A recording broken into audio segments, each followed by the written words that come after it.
9 جولای 2024 روزی بود که پلیس بریتانیا هیچ وقت فراموشش نمیکنه. اون روز با یک تماس اضطراری برای پلیس ها شروع شد و به سرعت راهی یک خونه ای شدن. به خاطر نوع تماس و وحشتی که اون شخص تماس گیرنده داشت، حس کرده بودن که یه چیزی درست نیست. از این حسایی که قراره با یک کرایم سین خیلی افتضاح روبرو بشیم، قراره یک صحنه وحشتناکی رو ببینیم. ولی حتی با تمام آمادگی ذهنی که پلیس ها داشتن، هیچ کدومشون برای چیزی که پشت درهای اون خونه انتظارشون رو میکشید آماده نبودن. در رو باز کردن، وارد خونه شدن و صحنه‌ای که دیدن فراتر از تصورشون بود.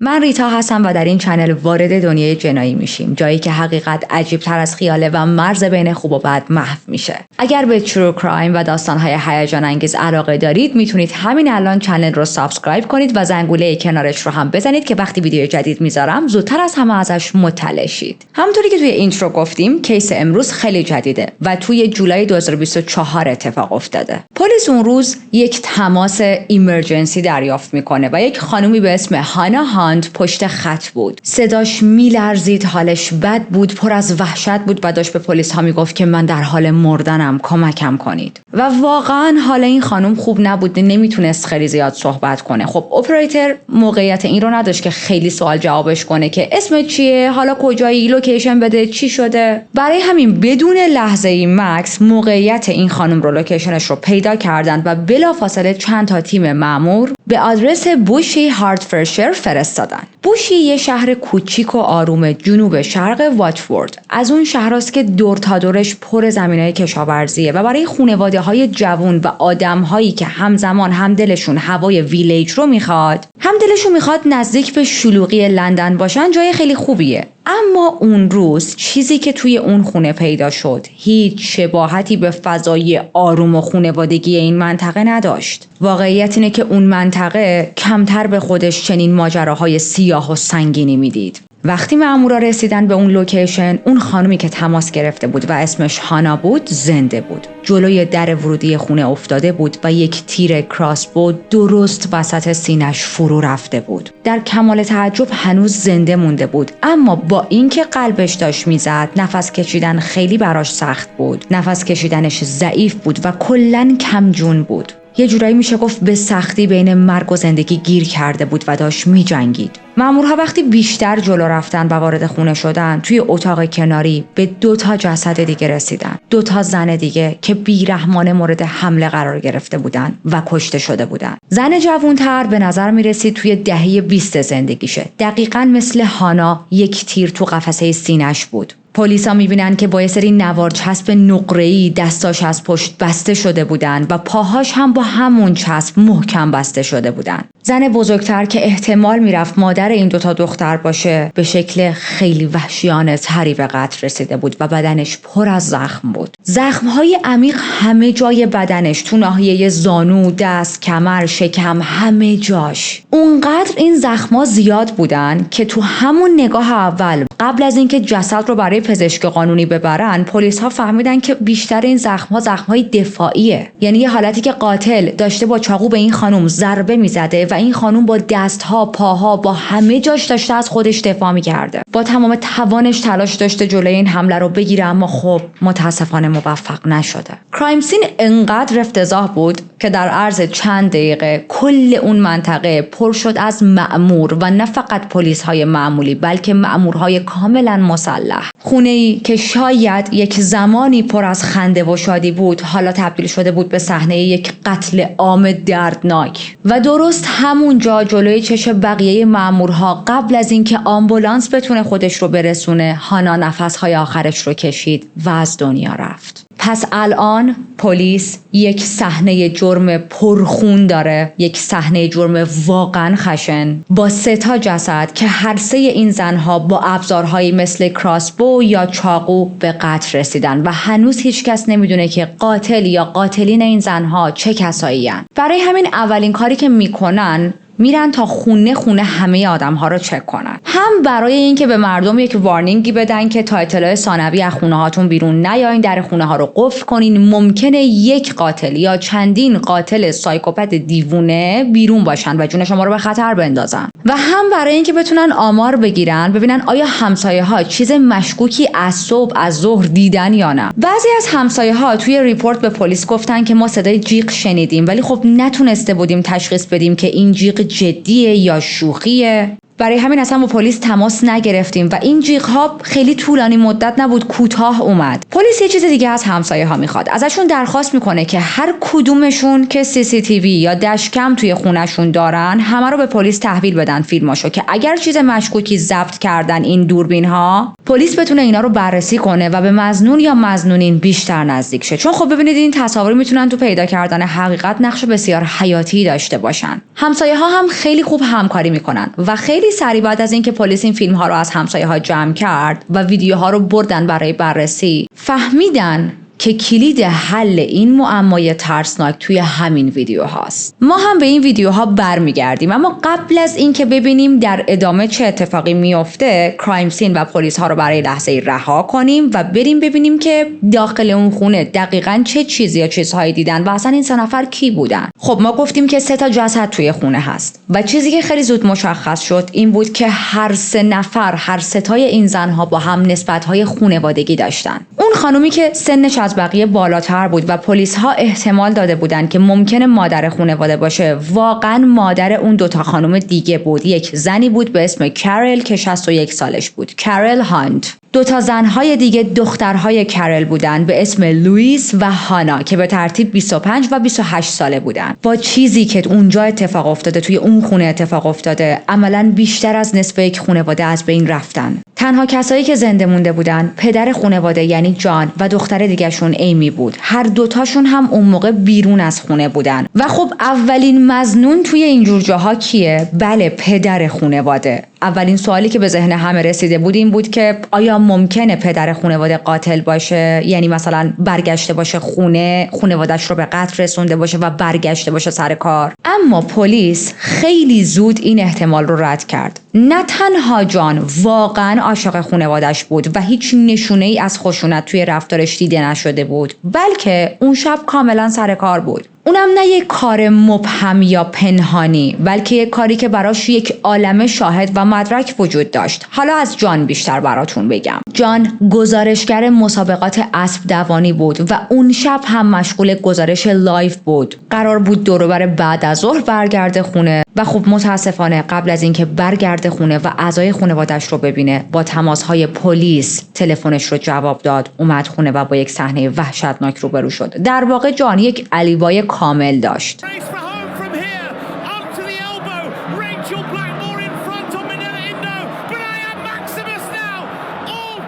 حال جان خیلی بد بود. تصور کنید سر کارین، یک روز همیشگی رفتین گزارش لایو دارین، با انرژی کارتون رو انجام میدین، کاری که واقعا عاشقشین. اونم باز نه یک کار معمولی. جان توی BBC کار میکرد و بعد تلفنتون زنگ بخوره و بعد پلیس پشت خط باشه بگه که از 4 تا اعضای خانواده‌ات 3 تاشون به قتل رسیدن و خودتو برسون خونه. اما با وجود این حال خیلی بدی که داشت و شاکی که بهش وارد شده بود، یک نظریه‌ای به پلیس ها تحویل میده و این نظریه قبل از اینه که پلیس بتونه دوربین‌های CCTV و دشکم رو از همسایه‌ها جمع کنه. جان به یک نفر مشکوک بود و اسم این آدم رو به نیروی پلیس میده. بعدن که پلیس CCTV و کلا فیلم‌ها رو هم چک میکنن، میبینن که بله، این چهره‌ای که جان داره میگه بارها توی دوربین‌ها دیده شده و ثبت شده. ولی برای اینکه بفهمیم دقیقاً چه اتفاقی افتاده اون روز، ماجرا از کجا شروع شده، این خانواده کیا بودن، این 3 تا مقتولمون چه کسایی بودن، بریم تا یک نگاه دقیق‌تری به زندگی این خانواده بندازیم.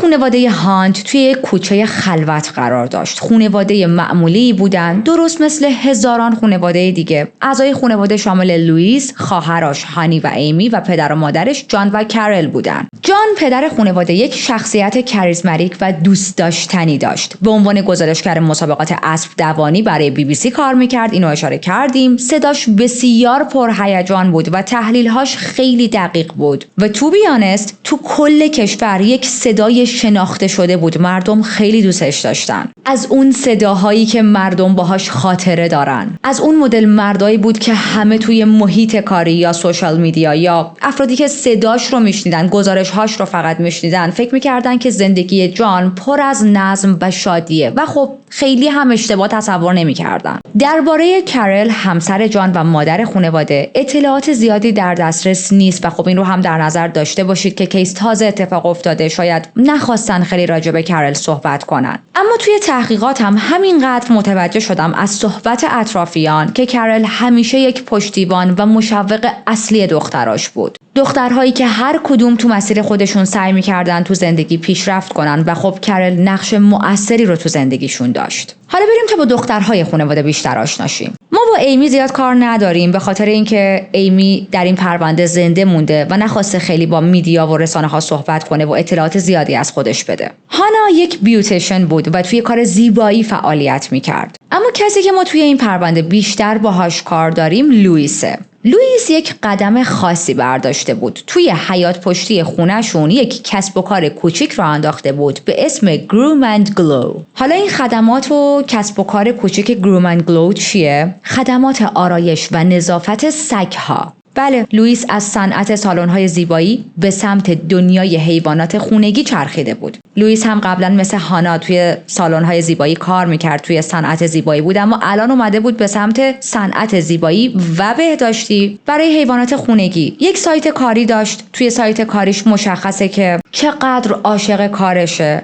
قبلا همونجوری که اشاره کردم توی یک سالن زیبایی فعالیت داشت. از سال 2020 به بعد تصمیم گرفت که اوکی من دلم میخواد با سگ‌های بانمک شهر سر و کله بزنم. حتی برای راه انداختن این کسب و کارش رفته بود توی کمک‌های اولیه برای حیوانات خونگی هم آموزش دیده بود و به وضوح عشق و علاقه بسیار زیادی به حیوانات و کار با حیوانات داشت.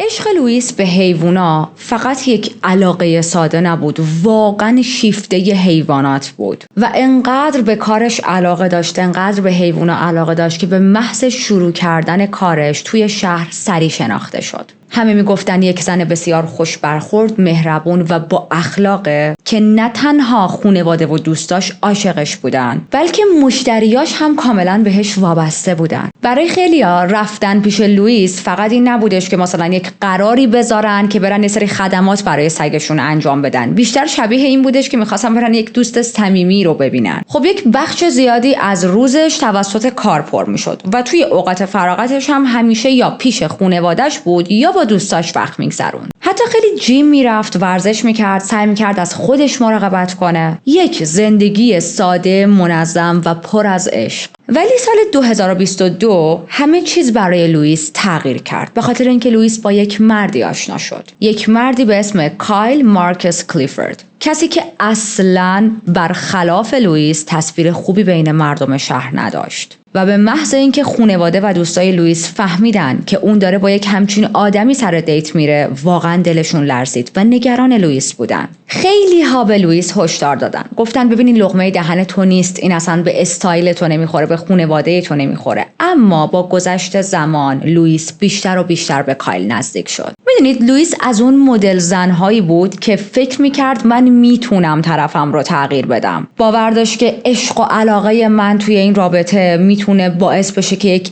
آدم گمگشته به مسیر درست برگرده. همچین تصورهایی، همچین باورهایی که تو اکثر مواقع اشتباهه. ما آدمی رو نمیتونیم تغییر بدیم. اگر هم هر از گاهی واقعا نادر آدم‌ها در روابط تغییر میکنن، خودشون خواستن که عوض شن، ما تغییرشون ندادیم. از کایل بیشتر براتون بگم. کایل متولد 5 اپریل 1998 بود. توی یک محله کوچیک، گرون و تقریباً بورینگ زندگی میکرد و بزرگ شده بود که برای جوانها آپشن‌های زیادی نداشت. تو مدرسه همیشه ترابل میکر بود. زود از کوره در میرفت، توی شرایط احساسی نمیتونست اصلا خودش رو کنترل کنه و از اون پسرهایی بود که اگر میدیدیش بلا فاصله میخواستی ازش فاصله بگیری، میگفتی فقط دور شو از من. کایل یک مدتی هم رفته بود توی آرمی بریتانیا خدمت کرده بود، اما خدمت کایل چیزی رو براش درست نکرد. توی دوران خدمت به تماشای ویدیوهای خشن و آزاردهنده علاقه بسیار زیادی پیدا کرده بود و اینقدر تماشای چنین ویدیوهایی زیاد شده بود از سمت کایل که هم خدمتی‌ها شروع می‌کنن کم کم ازش فاصله گرفتن و مدام پشت سرش میگفتن کایل چقدر زن ستیزه. و یک چیزی رو میخوام در پرانتز بهتون بگم، مردها عموما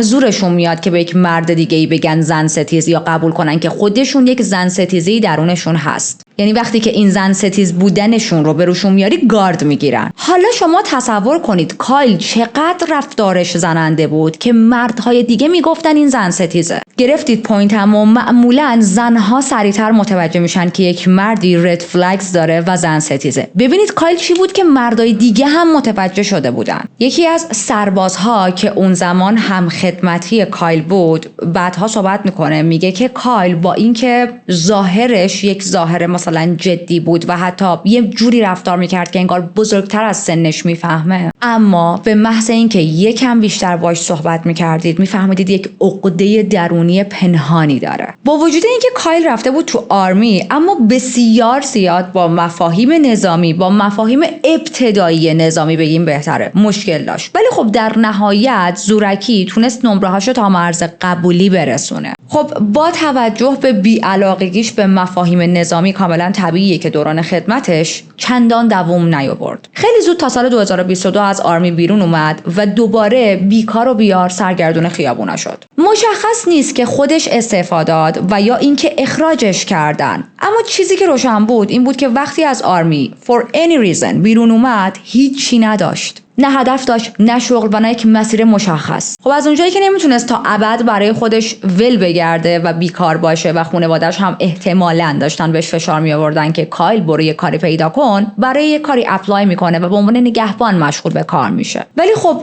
توی اون شغل نگهبانیش هم خیلی زود همه شخصیت و هویتش رو شناختن. همه میگفتن کایل یک مرد بد اخلاق، مغرور و بسیار تند مزاجه که تو همون چند ساعت محیط کاری هم نمیتونه با کسی کنار بیاد. به محض اینکه چیزی خلاف میلش پیش میرفت از کوره در میرفت. و تصور کنید تو محیط کار تمام همکاراش میگفتن کایل آخرین کسی بود که ما دلمون میخواست باهاش صمیمی شیم. دوران کودکی کایل هم دوران آرومی نبوده. دائم خانواده‌اش در حال نقل مکان کردن بودن و همین جابجایی‌های زیاد باعث شده بود که هیچ وقت نتونه دوستی‌های پایداری رو توی زندگیش داشته باشه یا تجربه کنه. وقتی هم که بالاخره تونستن یه جا ساکن شن، یه خونه‌ای برای خودشون بخرن، این خونه انقدر کوچیک بود که 6 نفر از اعضای خانواده همه باید توی یک خونه کوچیک 3 خوابه زندگی می‌کردن. خب فضا بسیار شلوغه، بی‌ثباته و obviously پرتنش. حالا که کایلو بیشتر شناختیم، برگردیم به اوایل سال 2023 که رابطه کایل و لوئیس از یک دوستی ساده فراتر رفته و دارن کم کم عاشق هم میشن. برای لوئیس پشت اون ظاهر خشن و بی‌ثبات کایل لحظاتی نرم و مهربون هم ثبت شده بود.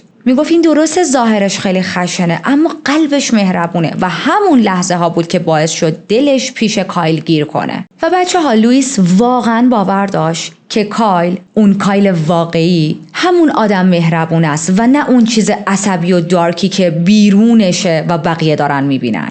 اما از اونجایی که تجربه در پرونده های جنایی اینو بارها به ما ثابت کرده که چنین آدم‌هایی نمیتونن اون ماسک، اون نقاب رو برای طولانی مدت نگه دارن، قرار این ماسک کایل از صورتش بیفته. و حتی لوئیسی که باور داره نه کایل خیلی مرد خوبیه، قلبش مهربونه، فقط نمیدونم ظاهرش فلانه، رفتارش اینجوریه، ظاهرش رو اینجوری نگه داشته، اون هم به این باور برسه که اوکی کایل یک رد فلگ بزرگه که دست و پا در آورده و داره راه میره و من باید ازش دور شم.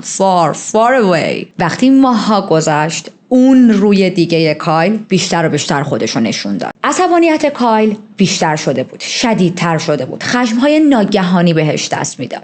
از این رفتارهای انفجاری، از این رفتارهایی که کوچکترین چیزی که به وجود میاد یهو میترکه از خشم. بعدش کنترلگری‌های خفه کنندش برای لوئیس شروع شد. از لوئیس خواسته بود که آرایش نکنه، بهش میگفت لباس باز یا جذب نپوش. دلیلش هم این بود که تو فقط برای چشمهای منی، هیچ کس دیگه حق نداره زیبایی های تو رو ببینه. از یه جایی به بعد کایل متنفر بود از اینکه لوئیس حتی بخواد از خونه بیرون بزنه و این در حالیه که این دو نفر اصلا با هم خونه نشدن. لوئیس داره با خانواده‌اش زندگی میکنه و وقتی رابطه به این حد میرسه یعنی دیگه همه چیز بوی تهدید گرفته، همه چیز انگار یک آلارم بزرگی هی داره صدا میده. و دخترها از اونجایی که توی ایران خیلی داره قتل زیاد اتفاق میفته و آمار قتل زنان توسط مردان واقعا رو به بالاه، خواهش میکنم چنین نشونه هایی رو جدی بگیرید. در هیچ کجای دنیا اینها چیزهای عادی نیست. در یک رابطه نرمال یک مرد حق نداره به شما بگه که چی بپوشید چی نپوشید، کجا برید کجا نرید. اینها کنترلگریه و کاملا آنورماله. anyway دوباره برگردیم به کایل. در کنار این اخلاق و رفتار افتضاحی که پیدا کرده بود یه سری وسواس هم پیدا کرده بود تو تماشای یه سری ویدیوها. کایل روز به روز بیشتر و بیشتر غرق میشد تو ویدیوهایی که تمام مدت داشتن دیدگاه‌های افراطی و زن ستیزانه رو تبلیغ میکردن. یعنی لایکش زیر تک تک این ویدیوها دیده میشد. هر چقدر اون تولید کننده محتوا زن ستیزتر بود تشویق‌های کایل براش بیشتر بود. تمام مدت میشست پای صحبت‌ها و محتوای اینفلوئنسرها یا کریئتورهایی که با ایدئولوژی سمی و ضد زن تولید محتوا می‌کردن یا حتی درآمدزایی می‌کردن. و خب دیدن این چیزا هی هم داشت بیشتر روش تاثیر می‌ذاشت. هر چقدر بیشتر این ویدیوها رو میدید خشونت شدیدتر میشد. انگار محتوای چنین مردهایی شده بود سوختی برای آتیشی که توی وجود کایل داشت همینجوری شعله میشد. هی این سوخت بیشترش میکرد. پس جای تعجب نیست که بعد از 18 ماه رابطه، که البته در پرانتز 18 ماه رابطه خیلی تایم زیادیه که به همچین مردی آدم بده.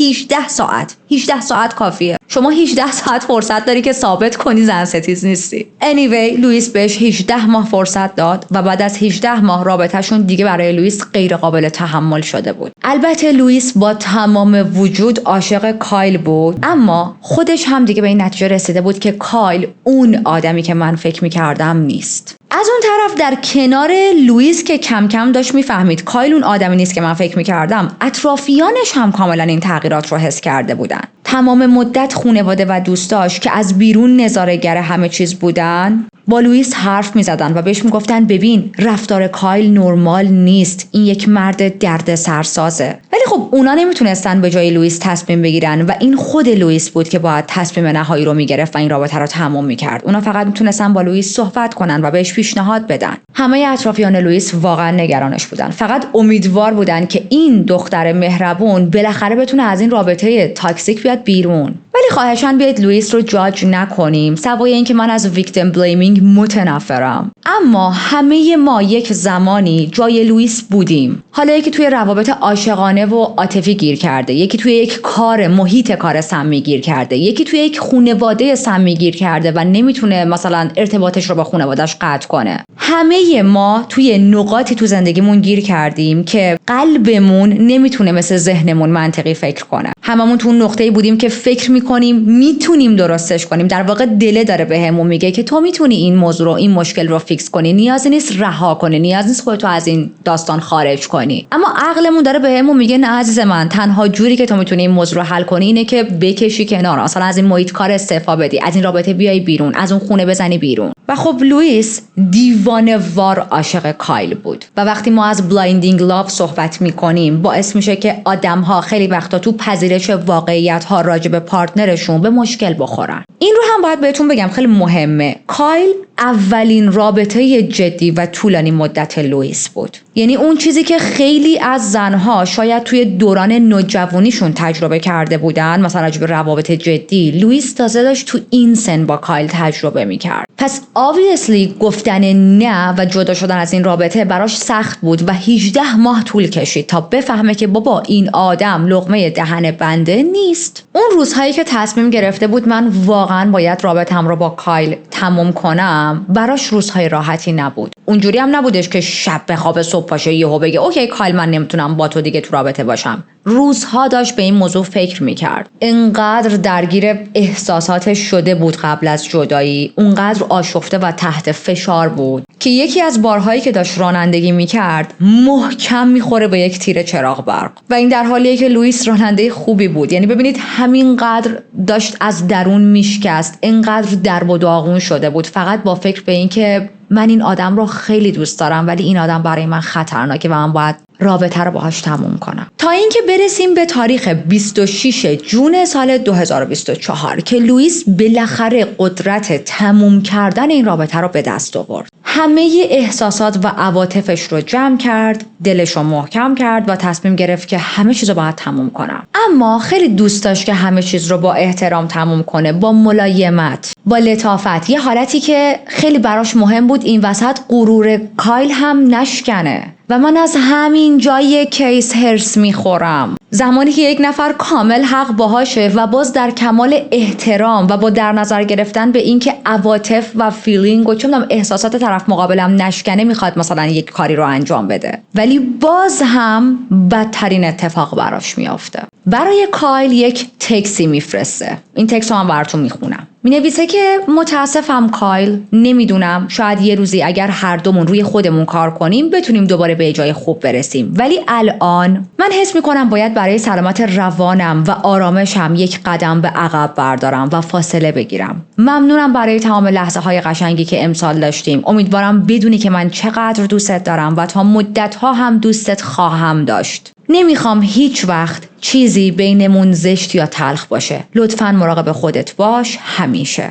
اگر فکر میکنید کایل عصبانی شد، اشتباه میکنید. رفتار کایل واقعا عجیبه دیگه، به خاطر اینکه ما از همچین شخصیتی توقع داریم که قاطی کنه، فریاد بزنه. کایل بسیار با آرامش جواب داد. نوشت ممنونم که شفاف گفتی لوئیس. امیدوارم هر دومون بتونیم مسیر هیلینگ رو شروع کنیم. من هم خیلی دوستت دارم و تا مدت‌ها هم دوستت خواهم داشت. اوکی باشه، اوکی، این پیامو نگه دارید. این آرامش کایل زیاد دووم نیاورد. بله، همونطوری که گفتم چنین آدم‌هایی، چنین مردهایی نمیتونن اون مسکشون رو طولانی مدت به صورتشون نگه دارن. دقیقاً چند ساعت بعد، ببینید چند روز بعد هم نه، فقط چند ساعت بعد اون تاریکی کایل فوران کرد. شروع کرد ده‌ها و صدها تکست پشت سر هم دادن. شروع کرد به لاو بامبینگ لوئیس. دنبال توجه میگشت، دنبال امید میگشت، دنبال هر دریچه کوچیکی بود که بتونه ازش رد شه و دوباره وارد زندگی لوئیس شه. اما مسئله کایل فقط این نبود که نتونسته واقعیت رو متوجه شه. دو تا چیز خیلی رفته بود رو مخش. یک، اینکه از سمت لوئیس، از سمت یک زن ریجکت شده. و خب ایگوی چنین مردهایی رو میتونید تصور کنید دیگه. یک مردی که بسیار زن ستیزه، مردهای دور و برش میگن زن ستیزه، تمام مدت داره کانتنت زن ستیزانه نگاه میکنه و لایک میکنه و کامنت میذاره، بعد از سمت یک زنی ریجکت شده. خب این خیلی به یه جاهای این آقا فشار میاره. و مورد دومی که خیلی کایل رو عصبانی کرده بود این بودش که از خانواده و دوستان لوئیس عصبانی بود. میگفتش که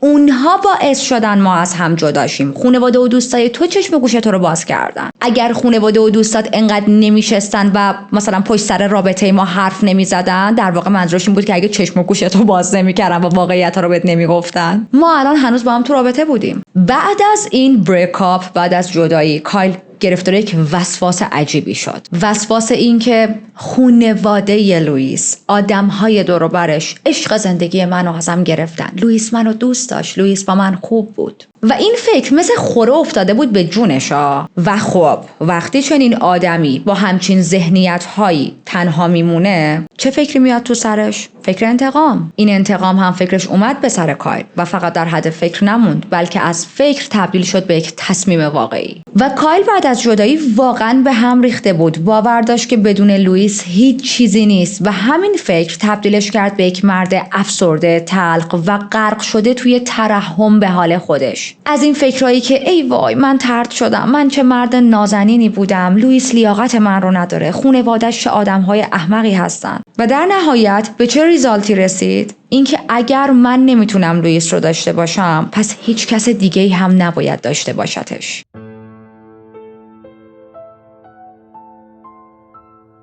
3 جون 2024 پلن‌های شیطانی کایل شروع میشه و از اینجا به بعد برگ قراره به تنمون نمونه. میره اینترنت، شروع میکنه گوگل کردن یه سری از چیزا. چه چیزایی؟ چطور میشه یک نفر رو کشت؟ چه ابزارهایی برای مهار کردن قربانی ها لازمه وقتی یه نفر رو گروگان میگیریم؟ کدوم سلاح‌ها برای کشتن یک نفر بیشترین آسیب رو بهش وارد میکنن؟ و تمام اینا توی سرچ هیستریش وجود داره. بعد از کلی جستجو بالاخره تصمیمش رو گرفت که باید چی بخره. و بله، داره شاپینگ لیست درست میکنه برای مردر کیتش. حالا اینجا رو گوش کنید. یک کراسبو با تیرهای مخصوص میخره حدود $460. یه چاقوی مخصوص قصابی از آمازون سفارش میده به قیمت $115 و این خریدها خودش نشونه اینه که قتلی که کایل انجام میده، چون خب مشخص قاتل کایل دیگه، تا اینجا ما فهمیدیم، یک تصمیم ناگهانی نبوده بلکه یک نقشه کاملا فکر شده و با تأمل بوده. بهش میگن premeditated murder. حالا فیلماش هست که چند روز بعد رفته توی یک فروشگاه ابزار آلاتی به اسم تول استیشن و داره یه سری لوازم دیگه میخره که باز ادان اون مردر کیتشه، یه سری چیزا مثل طناب. بعد توی این ویدیو کاملا مشخصه که یه جاهایی مکس میکنه، شروع میکنه فکر کردن. بعد منظورم از این فکر کردن این نبود که مثلا فکر کنه که حالا اینا رو بخرم یا نه این قتل رو بیخیال شم. نه، منظورم از فکر کردن اینه که مردد بود بین یک رول بزرگ یا یک رولی با بسته کوچیک‌تر. فکر کنید، یعنی اینجوری نبودش که اوکی من پشیمون شم این قتل رو انجام ندم. اینطوری بودش که خب من با این روله بهتر میتونم دست و پای این خانواده رو ببندم، یا نه این یکی روله بهتره، طناب 20 متری کافیه واسه اینکه دست و پای لوئیس رو ببندم بعد بکشمش، یا کم میاد. نه اوکی، فکر کنم باید طناب 50 متری بخرم. فرداش میره 2 گالون بنزین از یک فروشگاه میخره، ولی جالبه که هیچ وقت از این بنزین ها استفاده نمیکنه. بعد میره فروشگاه سوم و اونجا هم یه رول چسب نقره‌ای میخره، همون چسب نقره‌ای که پلیس ها در کرایم سین پیدا کردن. و ببینید کایل داره همه چیز رو برای یک نقشه دقیق آماده میکنه. تو همین خط زمانی کراسبو و تیراش هم رسیده بودن به خونش، همونایی که آنلاین اوردر داده بود. حتی یک تفنگ بادی هم سفارش داده بود، جاستین کیس. کایل از این قاتل هاییه که مغز آدم سود میکشه وقتی راجع به پلن هاش صحبت میکنیم. یعنی در واقع ببینید فقط یک پلن نداشته. این مدلی بودش که خب این پلن A من، این پلن B، جاستین کیس اگر پلن A جواب نداد بنزین هم داشته باشم که مثلا نمیدونم آتیششون بزنم، خونه رو بسوزونم. حالا اگر هر دوی این پلن ها هم جواب ندادن، حالا بذار تفنگ بادی هم بخرم که یک پلن C داشته باشم.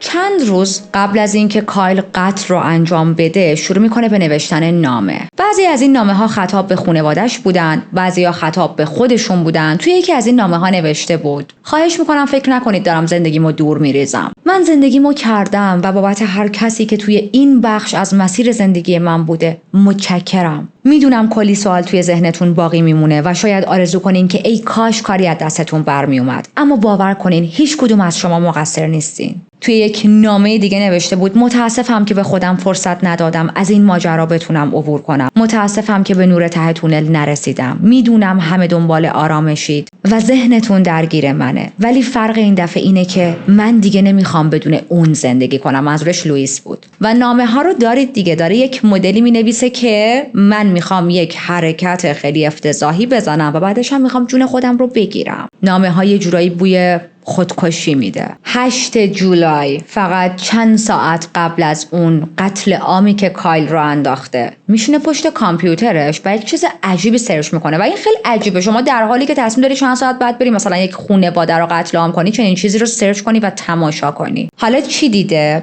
ببینید چند هفته قبل توی یکی از زندانهای معروف داخل لندن یک رسوایی اتفاق میفته. یه ویدیویی پخش میشه، اینجوری بگم. تو این ویدیو مشخص بود که یکی از نگهبانهای زن زندان داشته با یک زندانی دیگه رابطه جنسی برقرار میکرده و خب ظاهرا این ویدیو تصادفی منتشر شده، اما اون مدلی نبودش که مثلا بگیم داشتن ریپ میکردن. در واقع یک رابطه جنسی کاملا با رضایت هر دو طرف بوده. خب ما از این چیزا زیاد دیدیم، مثلا تو زندان و سیستم قضایی و اینا اتفاق میفته. این به خودی خود چیز عجیبی نیست. اینکه کایل قبل از قتل هایی که میخواسته انجام بده چنین ویدیویی رو دیده عجیبه. حالا مشخص نیست میخواسته چیزی از این ویدیو یاد بگیره، بیشتر بفهمه در رابطه با مثلا حالا قتل هایی که میخواد انجام بده، و یا اینکه میخواست ببینه محیط زندانی که میخواد بره چجوریه. بعدش شروع میکنه به سرچ کردن و میره سراغ برنامه‌های مسابقات اسب دوانی. گرفتید چی شد؟ مسابقات اسب دوانی شما رو یاد کی میندازه؟ کی گزارشگر این مسابقات بود؟ جان، پدر خانواده. کایل میخواست ببینه جان، پدر لوئیس، توی این رویدادها شرکت میکنه، گزارشگرشون هست یا نه؟ آیا خونه هست یا نه؟ کایل در نهایت پستی و حسابگری فقط زمانی حاضر بود کسی رو بکشه که مطمئن باشه به خودش آسیبی نمیرسه. مطمئن باشه جان خونه نیست تا شاید بتونه مقداری بهش آسیب وارد کنه. پس میخواست نقشه‌شو زمانی اجرا کنه که جان پدر خانواده سر کار باشه. اوکی، بیایید به اوج پس فطرت بودن کایل با هم بهش ریت بدیم. مثلا برای من بنویسید از 1 تا 3 این آدم چقدر پس فطرته. خیلی مشتاقم بیام کامنتاتون رو بخونم. پس ما تا اینجا چی متوجه شدیم؟ کایل یک قاتل معمولی نیست. کایل کاملا روی نقشه‌های قتلش کار کرده و یک وسواسی داره. کایل تمام مدت داشت پیج فیسبوک کرل رو دنبال میکرد، حرکت‌های روزانه جان رو ردیابی میکرد. حتی کایل وضعیت آب و هوا رو توی روزهای قبل از قتلش چک کرده بود که ببینه آیا داره بارون میاد، آیا هوا گرمه و این وضعیت آب و هوا تأثیری توی نقشش نداشته باشه. لامصب ما سفر میخوایم بریم آب و هوا رو چک میکنیم، تو واسه قتل داری چک میکنی؟ پس این آدم لحظه به لحظه حمله رو از قبل over and over تو ذهنش چیده و روز حمله فرا میرسه. CCTV هایی که عقب‌تر ازشون صحبت کردیم نشون دادن که کایل با اعضای خانواده‌اش توی یک گاردن سنتری داره قدم میزنه، توی همون روزی که بعدش میره قتل رو انجام میده. توی این تصاویر کایل داره کالسکه یک بچه‌ای رو هول میده، اما توی ذهنش قطعاً داره نقشه شوم اون روزش رو مرور میکنه. چند ساعت بعد دقیقاً ساعت 1:37 ظهر ماشینش رو به یه خیابون دورتر از خونه خانواده هانت میبره، پارک میکنه. میخواست مطمئن شه که اول بررسی کنه ببینید جان اونجا نیست، چون خب از قبل بررسی کرده بود، برنامه کاری جان رو چک کرده بود و میدونست که احتمال خیلی زیاد پدر لوئیس خونه نیست، اما خب باز هم نمیخواست ریسک کنه و وسط کار، وسط قتلی که داره انجام میده، سر و کله جان پیدا شه. وقتی چک کرد خیالش راحت شد که ماشین جان جلوی در خونه نیست، دوباره برگشت. این بار با یک کیف پر از لباسهای لوئیس و یک کارت تشکر که به اسم والدینش نوشته شده بود. و دقت کنید اینجا رو، یک نقشه دقیق برای فریب دادن کرل. همه چیزو جوری طراحی کرده بود که به نظر بیاد فقط اومده دلجویی کنه، یه سری لباسهای لوئیس رو بهش برگردونه و قصد قتل نداره. دم در وای میسته، زنگ میزنه. چند لحظه بعد کرل درو باز میکنه. از دیدن کایل خیلی تعجب میکنه، اما خب وقتی اون کارت و کیف رو میبینه یکم آروم میشه. کایل برخورد و ظاهر صلح‌آمیز داشت، احتمالاً داشته اینجوری صحبت میکرده که نمیدونم، داشته دون میپاشیده دیگه، داشته وانمود میکرده که میخواد با خانواده لوئیس آشتی کنه و فقط اومده لباسهای لوئیس رو بهش برگردونه و بره. کرل هم که حسن نیت کایل رو دید، بدون اینکه بفهمه این آدم چه نقشه‌های شومی داره، به رسم ادب دعوتش میکنه داخل. و به محض اینکه همون لحظه‌ای که کایل از در عبور میکنه همه چیز عوض میشه. اون لبخند ساختگی و ظاهر آرومش توی کسری از ثانیه تبدیل میشه به یک خشونت مهار نشدنی. بدون حتی یک کلمه حرف مستقیم میره سمت کرل و با ضربات پشت سر هم پی در پی چاقو به کرل ضربه میزنه. ما گفتیم کرل خیلی از خودش دفاع میکنه، روی بدنش این موضوع مشخصه، اما خب انقدر این حمله سریع بود که موفق نمیشه زنده از این حمله بیرون بیاد. کایل انقدر به کرل ضربه میزنه که کامل مطمئن شه دیگه کرل زنده نیست. یک قتلی کاملا با خونسردی حساب شده و دقیق. بعد از اینکه خیالش راحت میشه کرل رو کشته، برای لحظه‌ای خونه رو ترک میکنه، نه واسه اینکه تجدید نظر کنه، بلکه برای اینکه بره کراسبویی که از قبل آماده کرده بود رو بیاره. و حالا شاید از خودتون بپرسید پس لوئیس کجاست؟ لوئیس بیخبر از فاجعه توی حیاط پشتی مشغول کارش بود و کایل این رو میدونست که توی این ساعت از روز لوئیس توی حیاط پشتیه و نمیفهمه که مادرش داره جلوی درب قتل میرسه. لوئیس روحش هم خبر نداشت که پشت دیوارها داخل خونه جسد مادرش افتاده و یک قاتلی که یک زمان دوستش داشته الان منتظر خودشه. کایل کراسبو رو برمی‌داره، میاد توی خونه کمین میکنه و به محض اینکه لوئیس وارد خونه میشه بلافاصله بهش حمله میکنه. با اون چسب نقره‌ای که خریده بود دست و پای لوئیس رو میبنده، دهنش رو میبنده که لوئیس نتونه فریاد بزنه و بعد به مدت 2.5 ساعت شکنجه و تجاوز به لوئیس آغاز میشه. وسط اون شکنجه ها و تجاوز هایی که داشت انجام میداد، هانا وارد خونه میشه. مثل همیشه بیخبر از اینکه خونهشون تبدیل شده به یک قتلگاه. شاید با فکر اینکه در خونه رو باز کنه و ببینه که مادرش نشسته ریلکس داره کتاب میخونه یا داره امورات خونه رو انجام میده یا صدای لوئیس رو بشنوه، اما خب وقتی در رو باز کرد چیزی که دید یک کابوس بود. و درست همون لحظه که هانا در خونه رو باز میکنه، کایل اولین تیر کراسبو رو به سمتش شلیک میکنه. تیر هم مستقیم میخوره به هانا، اما از دنیا نمیره. یک لحظه سعی میکنه درک کنه که چه اتفاقی افتاده. میدونید از این نگاهایی که آدم تو 1-2 ثانیه همه چیز رو تحلیل میکنه. حالتی که اوکی، مادرم افتاده رو زمین غرق در خون، تکون نمیخوره. لوئیس هم اون بر حالش خیلی بده، دست و پاش بسته شده و کایل کسیه که داره به ما حمله میکنه. ولی همه این افکار توی 1-2 ثانیه و با همون حال بدی که داره و کراسبو خورده به وسط سینه‌اش، گوشیشو برمی‌داره و به دوست پسرش تکست میده زنگ بزن پلیس، همین الان کایل اینجاست، داره ما رو میبنده. و اینجا کایل میبینه که هانا هنوز زنده است و داره نفس میکشه. برای همین تیر دوم رو دوباره بهش شلیک میکنه. هانا با تیر دوم هم نمیمیره، اما خب زخمش بسیار عمیقه و خون زیادی رو داره از دست میده. کایل خونه رو ترک میکنه و هانا هنوز زنده است. با اون تهمونده نفس و توانی که توی بدنش وجود داره خودشو میکشونه، حالتی که انگار میخزه. میره سمت بدن مادرش، میره سمت بدن خواهرش و میبینه که هیچ کدومشون نفس نمیکشن و هیچ چیزی ازشون باقی نمونده. قطعاً اون چند لحظه بدترین لحظه های عمر هانا بودن. اینکه خودش هنوز زنده است اما میبینه مادر و خواهرش توی اون وضعیت افتضاح افتادن رو زمین و به قتل رسیدن و هیچ کاری نمیتونه بکنه. هانا قطعاً پر از وحشت، درد و ناباوری بود. و اینجا رو داشته باشید، وای هانا واقعاً به نظر من یک قهرمانه. با همون آخرین ذره جونش با 999 تماس میگیره. کمک زود میرسه ولی خب فایده‌ای نداشت دیگه.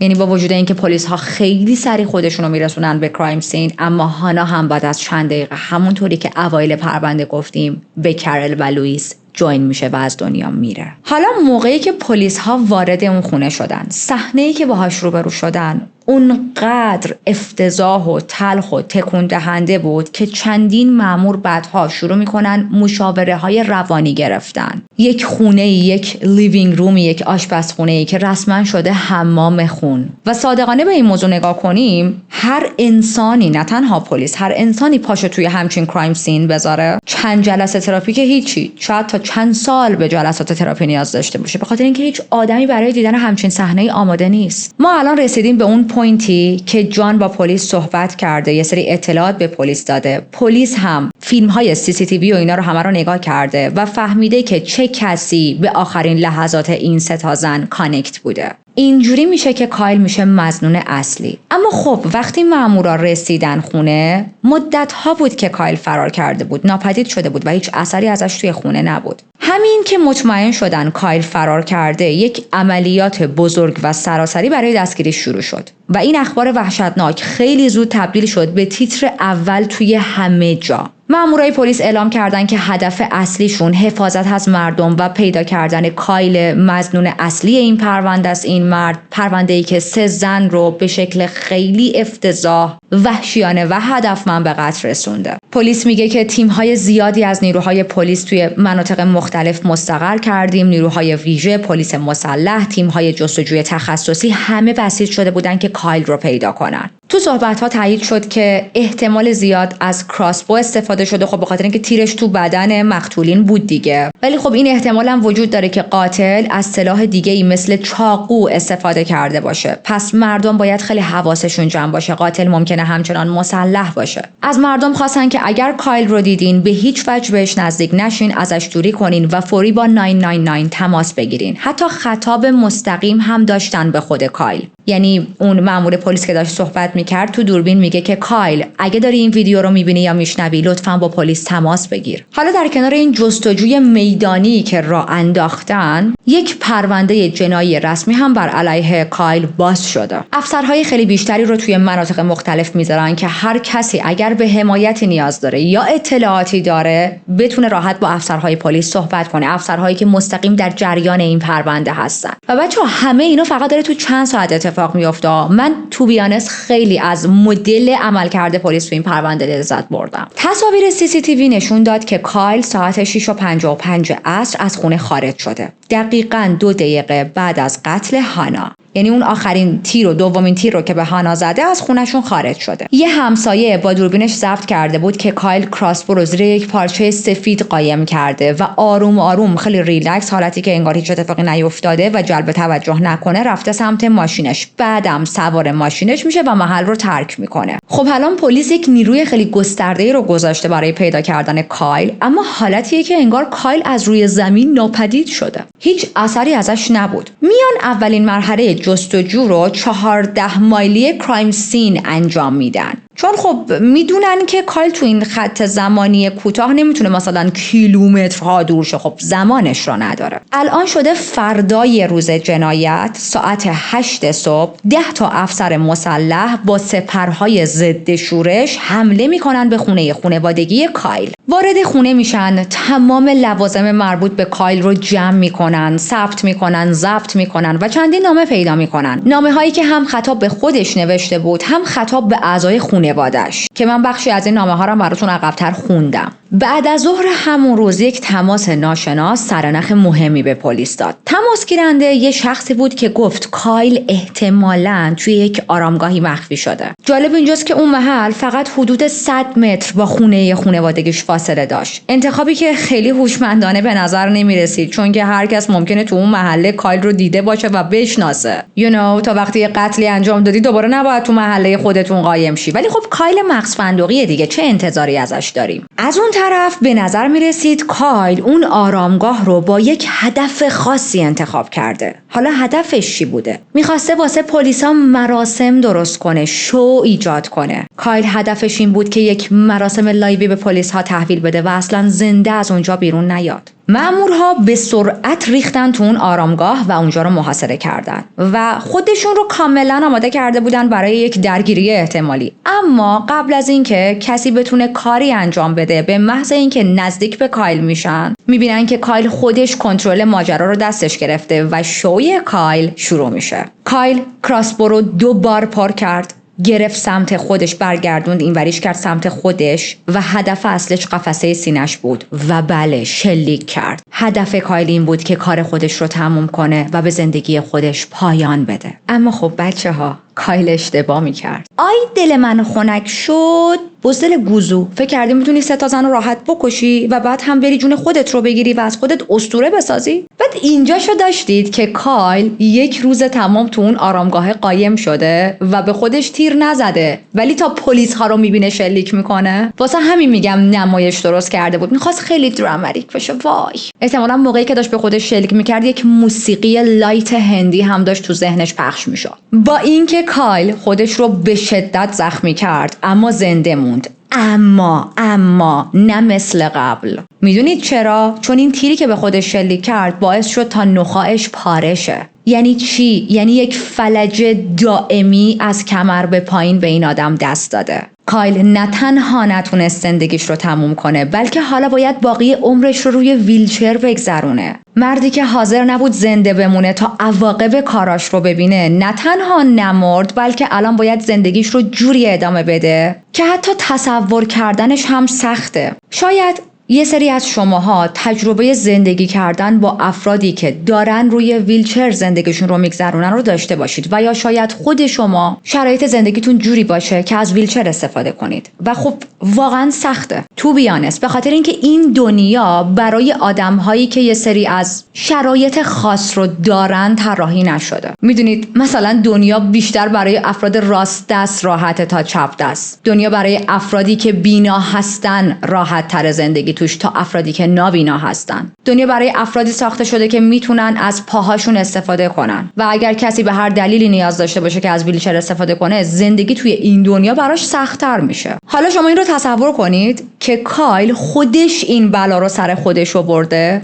و کایل یک شخص نرمال و محبوب نیست که بخواد از ویلچر استفاده کنه. یعنی همه حالتی هن که از این آدم متنفرن و هیچکس دلش برای این شخص نمیسوزه. هیچکس نمیگه آخه مثلا این آدم جوون بود داشت زندگیشو میکرد یهو چرا ویلچر نشین شد. حدود 24 ساعت بعد از شروع منهانت، مامورها بالاخره کایل رو توی همون آرامگاه دستگیر کردن با همون وضعیت افتضاحی که برای خودش به وجود آورده بود. منهانت همون تعقیب و جستجوی سازمانی یافته برای دستگیری یک فردی که معمولاً مجرم یا فراری بهش میگن منهانت. در واقع وقتی پلیس با نیروهای امنیتی زیاد، با منابع گسترده، با مأمورهای مسلح، مثلا سگ‌های پلیس، هلیکوپتر، نمیدونم یا حتی کمک‌های بزرگ مردمی دنبال یک مجرمی میگرده، به خصوص اگر اون شخص یک فرد خطرناک یا فراری یا تحت تعقیب باشه، به این عملیات میگن منهانت. برگردیم به کایل افتاده رو زمین، بی حرکته ولی داره نفس میکشه، اما بالاخره دستگیر شده. یک خانومی که از ساکنهای اون خیابون، اون منطقه بود، توی گزارشش مصاحبهش من داشتم نگاه میکردم، میگه که ما کل دیشب تا امروز رو نتونستیم بخوابیم، خواب به چش هیچ کدوممون نیومد، به خاطر اینکه نور آبی پلیس ها رو میدیدیم، هلیکوپترها رو میدیدیم، آژیرها رو میشنیدیم، اینا همه جا پر شده بودن، هممون ترسیده بودیم و میدونستیم یک قاتل خطرناک تو خیابونه. کایلو فوراً منتقل میکنن به بیمارستان. وضعیت جسمیش اصلاً خوب نبود. همون شب هم وزیر کشور اعلام کرد که عمق این تراژدی واقعاً زیاده، اما خب خوشبختانه ما تونستیم قاتل رو دستگیر کنیم. ولی واقعا ببینید توی این پرونده کل شهر تو شاک بودن. اینکه نه تنها 3 تا زن یهو توی یه روز عادی از زندگیشون به بدترین شکل به قتل رسیدن، بلکه یک خانواده هم برای همیشه شکست. و حالا برگردیم دوباره سراغ کایل. ما با کایل کار داریم.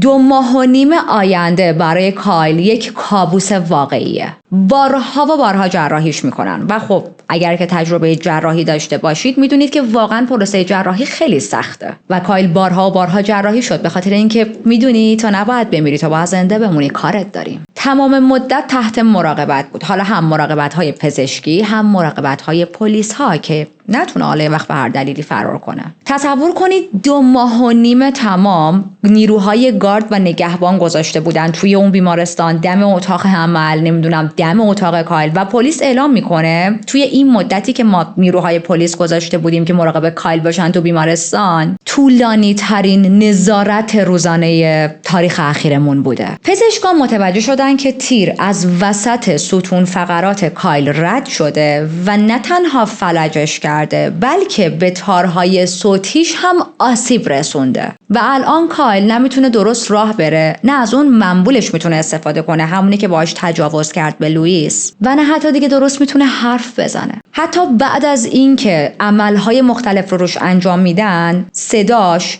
درست میشه ولی نه مثل قبل، یک صدای همیشه ضعیف و حالتی که میدونید زود خسته میشه از صحبت کردن براش باقی مونده.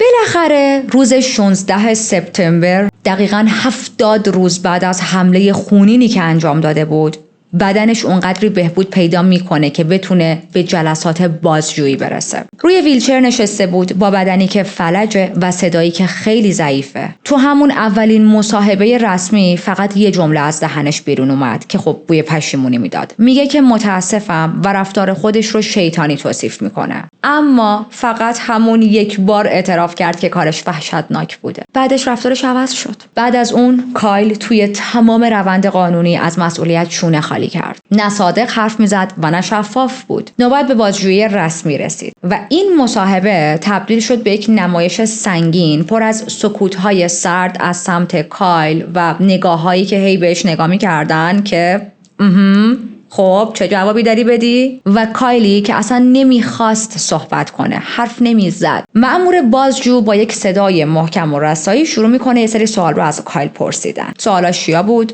کایل، قبول داری که با توجه به شواهد موجود این قتل یک قتل از قبل برنامه‌ریزی شده است؟ تو این قتل رو از قبل طراحی کرده بودی؟ کایل، قبول داری که از همون لحظه‌ای که لوئیس به تو اون پیام جدایی رو فرستاد تو شروع کردی به کشیدن نقشه قتل؟ چون ما اینو میتونیم از تاریخ سرچ هایی که کردی و خرید کراسبو و تیرا و اسلحه و چاقو و اینا توی 2 هفته قبل از جنایت بفهمیم، درسته؟ کایل، قبول داری که تناب و چسب نقره‌ای رو برای بستن دست و پای لوئیس، هانا و کرل خریدی 6 روز قبل از این جنایت این خریدها رو انجام دادی و هدفت فقط و فقط همین بود؟ قبول داری اینا رو؟ و تمام جوابهای کایل به این سوالها از سمت بازجوش چی بود؟ No comment. هر چی ازش میپرسیدن فقط دهنش رو وا میکرد میگفت No comment. بعد بازجو شروع میکنه متن نامه هایی که خود کایل نوشته بود رو میاره و جلوش میخونه. یکی از اون نامه ها متنش این بود که لطفاً فکر نکنید دارم زندگیمو دور میریزم. من زندگیمو کردم بابت هر کسی که توی این مسیر اومده پیشم، ازش سپاسگزارم، اما الان وقت رفتنه، وقت به آرامش رسیدنه. میدونم خیلی سوال توی ذهنتون اومده، اما خب هیچ کدومتون مثل من شکست نخوردید و این تصمیم نهایی منه. بازجوی نامه رو میخونه، بهش میگه که وقتی داشتی این نامه رو مینوشتی به قتل اون 3 تا زن لوئیس، کرل و هانا داشتی فکر میکردی، درسته؟ نقشه قتلشون رو کشیده بودی و بعدش هم می‌خواستی جون خودتو بگیری، درسته؟ کایل No comment. نامه بعدی که بازجو براش میخونه خطاب به خودش بود. نوشته بود که نمیخوام بدون لوئیس زندگی کنم، نمیخوام چیزای جدید رو تجربه کنم، هیچی نیست که خوشحالم کنه. میدونم میتونستم برم تراپی، آدم بهتری بشم، ولی نمیخوام. متاسفم که صبر نکردم تا آینده‌مو ببینم، همسر آینده‌مو پیدا کنم و بچه‌هایی که همیشه میخواستم رو داشته باشم. واقعا ممنونم تو یکی دیگه تو این دنیا بچه دار نشدی. واقعا جای خوشحالی داره. یعنی من امروز بابت یک چیز سپاسگزارم در این دنیا، اونم این که کایل نتونست بچه دار بشه. بازجو بعد از اینکه نامه خود کایل رو که خطاب به خودش نوشته بود میخونه، بهش میگه که میبینی چقدر نامت پر از غروره، میبینی چقدر خودمحورانه است، حتی توی نامه‌هات هم به هیچ کس جز خودت فکر نکردی. قبول داری؟ و کایل دوباره جوابش چیه؟ No comment. بازجویشون طولانی بود. هر سوالی که پلیس و بازجوها ازش میپرسیدن، هر حقیقتی، هر مدرکی، اویدنسی، هر چی که به روش می آوردن، کایل فقط سکوت میکرد یا میگفت no fucking comment. آخرین صحبتی هم که بازجو باش میکنه بهش میگه که کایل یه نگاه به رفتارت بکن. بعد از اینکه 3 نفر رو به بیرحمانه ترین روش ممکن کشتی، آروم و بیخیال از خونه زدی بیرون و یه حالتی بودی که انگار داری میری مغازه بعدی شیر بخری برای خودت. این رفتار یک آدم پشیمون نیست. الان سرتو ننداز پایین با پشیمونی بگو نو کامنت. تو پشیمون نیستی. حتی همین الان هم صدا و رفتارت پشیمون به نظر نمیرسه. بیشتر شبیه اینی که 99% لغات رو یادت رفته ولی خب میتونی صحبت کنی. و کایل باز هم گفت نو کامنت. اون مینی سریاله بود که 4 تا اپیزود داشت، پسر بچه‌ای نوجوانی یه قتلی انجام میده. تو همین چنل معرفیش کردم بهتون. یاد اون افتادم. وکیله وقتی که پسر بچه ها رو دید بهش میگه ببین هر چی ازت پرسیدن بگو نو کامنت. وکیل کایل هم برگشته بهش گفت ببین هر چی ازت پرسیدن بگو نو کامنت. کایل میره دادگاه. به قتل کرل، لوئیس و هانا اعتراف میکنه بلکه بتونه حکم کمتری بگیره. ولی با وجود تمام مدارک واضح اتهام آزار جنسی لوئیس رو رد میکنه. یعنی ببینید میگه من قتل ها رو انجام دادم اما من به لوئیس تجاوز نکردم. و خب این یعنی خانواده‌ای که داغ دارن، خانواده‌ای که 3 تا از اعضای عزیزشون رو از دست دادن، مجبورن روزها شاهد شواهدی دردناک توی دادگاه باشن از تمام بلاهایی که کایل سر این 3 تا زن آورده. تصور کنید دادگاهی که داخلش تمام شکنجه‌هایی که روی لوئیس داده رو الان باید اجرا کنن، بیان کنن، دوباره نشون بدن، راجبش صحبت کنن، ثابت کنن که کایل به لوئیس تجاوز کرده، ثابت کنن که کایل بهش آزار جنسی رسونده. ببینید چقدر یه آدم باید خودخواه باشه. تو میتونستی خیلی راحت کارت رو قبول کنی و کار رو، دادگاه رو به چنین جایی نکشونی. اما خب ما میدونیم قاتل‌ها لذت میبرن از اینکه بازی روانی را بندازن. طرف میگه من که آلردی دارم میرم زندان، بذار برای خودم یک شوام درست کنم تو دادگاه. تو دادگاه‌ها هیئت منصفه یک پرونده‌ای جلوشونه که کاملا متکبر، تهاجمی و خشنه. دارن با یه همچین شخصیتی از کایل آشنا میشن. دیدن که کایل خیلی امتناع می‌کرد برای ول کردن لوئیس. دیدن که برنامه‌ریزی دقیق و قبلی و هدفدار داشت برای قتل. از فریبکاری‌هایی که برای ورود به خونه کرل انجام داده بود با خبر شدن، از رفتار بیرحمانش بین قتل‌ها و از همه مهمتر تلاش شکست خوردش برای خودکشی. و کایل از حق حقوقی خودش استفاده کرد و از حضور در دادگاه امتناع کرد. حتی روز صدور حکم هم نیومد که حاضر شد. نه برای روبرو شدن با خانواده قربانی ها، نه برای شنیدن عدالت. و البته همین رفتارش بسیار هم به ضرر خودش تموم شد. یک دلیلی شد که هیئت منصفه فقط در عرض 45 دقیقه تصمیم بگیرن که بله کایل 100% گناهکاره. با توجه به اینکه خودش هم قبلا اعتراف کرده بود به قتل ها، حکم نهایی این شد: 3 تا حبس ابد جداگونه به خاطر هر 3 تا قتلی که انجام داده برای لوئیس، کرل و هانا، و یک چیزی فراتر از حبس های ابد به اسم whole life order، یعنی یک حکمی که هیچ چانسی برای آزادی مشروط نداره. هیچ اتفاقی نمیتونه باعث بشه که این آدم آزادی مشروط بگیره. به عبارت دیگه کایل هرگز never ever از زندان بیرون نمیاد. علاوه بر اون 20 سال زندان بهش دادن به خاطر تجاوزی که به لوئیس کرده بود، 8 سال به خاطر گروگانگیری، 1 سال به خاطر نگه داشتن کراسبو و 1 سال هم برای نگهداری چاقو. یعنی در مجموع حکم whole life order با 30 سال زندان اضافه شده. در انتها قاضی قبل از اینکه دادگاه تموم شه میگه کایل یک مردیه که توی ترحم به خودش غرق شده. کایل یک مردیه که کاملا مشخص نسبت به زنان یک احساس تنفر مطلق داره و من عمیقاً با حرف قاضی موافقم. حالا بیایید چند لحظه راجع به قربانی‌های امروزمون صحبت کنیم و یادشون رو زنده نگه داریم. با دلی شکسته، با خشم و با دردی که قابل توصیف نیست یاد می‌کنیم از کرل، لوئیس و هانا هانت، 3 زنی که بدون هیچ تقصیری در سکوت خونه‌ای که باید مکان امنشون می‌بود، قربانی خشونتی شدن که نه به خاطر جنون لحظه‌ای بلکه از روی کینه‌ای برنامه‌ریزی شده اتفاق افتاد. کرل زنی مهربون بود که در با لبخند به روی قاتل باز کرد. لوئیس دختری جوان بود که فقط می‌خواست خودش رو از یک رابطه سمی نجات بده. و هانا خواهری بود که حتی توی ثانیه‌های پایانی زندگیش سعی کرد نجات بده و کمک بخواد. اما خب متاسفانه نتونست. این 3 زن فقط قربانی یک قاتل نبودن، بلکه قربانی سیستمی شدن که هنوز هم نشونه‌های هشدار رو جدی نمیگیره. سیستمی که در این دنیا حاکمه، صدای زنان رو نادیده میگیره و به خشم مردونه بیشتر از ترس زنها بها میده. یادشون زنده و گرامی. ممنون از اینکه تا اینجا با من همراه بودید. اگر که هنوز چنل رو سابسکرایب نکردید خیلی خوشحال میشم که دکمه سابسکرایب رو بزنید. ممنون بابت لایکاتون، ممنون بابت کامنتاتون. یعنی یادتون نره لایک کنید و کامنت بذارید. و بچه‌ها این جیگر من حال اومد که نتونست جون خودشو بگیره. وجداناً فکر کردید که الان این پرونده هم مثل یه سری از کیسایی که با هم بررسی کردیم و قاتل تونسته بود جون خودشو بگیره خودشو کشت، درسته؟ اصلا همین شد که من این پرونده رو انتخاب کردم. یعنی اولش که رفتم سراغ ماجراش دیدم که خب مثلا 3 تا زن رو انقدر فجیع کشته و بلا بلا بلا و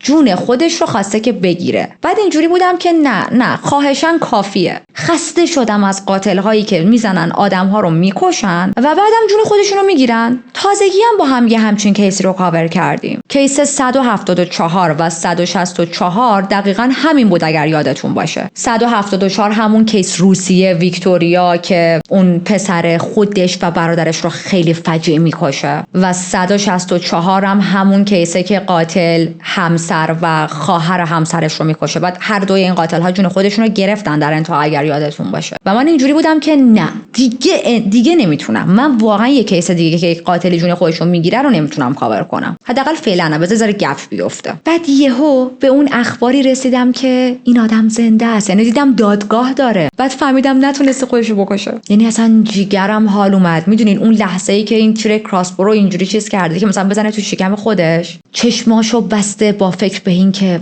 من دیگه دارم میمیرم. بعد چشاشو باز کرده دیده تو بیمارستانه، زنده است، نمرده و از همه بدتر دیگه بدنش هم کار نمیکنه. این اتفاقا یه ذره از اون ناراحتی کیس برام کم کرد، به خاطر اینکه آره واقعا باید درد بکشی و خیلی خوشحالم که این درد و رنج رو خودت به خودت دادی. از طرف دیگه هم منو یاد کیس 75 انداخت، برت رایان، همونی که اون هم با کراسبو به کل خانواده‌اش حمله کرد. اگه درست یادم باشه اون تو کانادا بود. و چه جالب، برت هم با کراسبو دقیقاً 3 نفر رو کشت و این انچوشک امروز هم دقیقاً 3 نفر رو کشته با کراسبو. البته کرل رو با چاقو کشت ولی خب بالاخره سلاح اصلیش کراسبو بود دیگه. خلاصه اینم از پرونده امروز و حتما برام کامنت بذارید. دوست دارم نظرات شما رو راجع به این کیس بخونم. کیس خاصی بود واسه خودم. بعد دخترا ناخونمو دیدیم براتون خوشگل کردم. نمیدونم معلوم میشه الان زوم شده یا نشده. قشنگ شده دیگه. حالا نمیدونم خوب افتاد تو دوربین. خیلی خوشگل شده.